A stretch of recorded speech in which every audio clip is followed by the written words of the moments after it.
আমি নেতা এবং নেতার মামু এখন আমরা ইজল গাছের মধ্যে উঠে বসে আছি। এই গাছটি অনেক পুরনো। আমরা যখন একেবারে ছোট ছিলাম তখন এই জায়গাটিতে আসতাম। এই গাছটি অনেক বড় ছিল। এই যে চর দেখতেছেন, এই চরে বাড়ি ঘর কিচ্ছু ছিল না। ওই পাশটা কিন্তু ওইটা হচ্ছে মেঘনা নদী, আর এটাই হচ্ছে আপনার ইজল গাছ।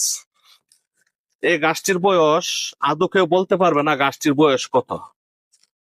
ছোটবেলায় দাদাকে জিজ্ঞেস করেছিলাম, দাদা এই গাছটি তো বয়স কত হতে পারে? দাদা বলল যে এই গাছটি দাদা যখন ছোট ছিল তখন এই গাছটি এমনই ছিল। দাদু বলতে পারে না গাছটির বয়স কত। দাদা মারা গেছে, দাদার বয়স 120 বছর বয়সে সে মারা গেছে। এই গাছটি একটি স্মৃতি হিসাবে রয়ে গেল। এই গাছটি হচ্ছে লুন্দিয়া চরপাড়া, এই গাছটি অবস্থিত।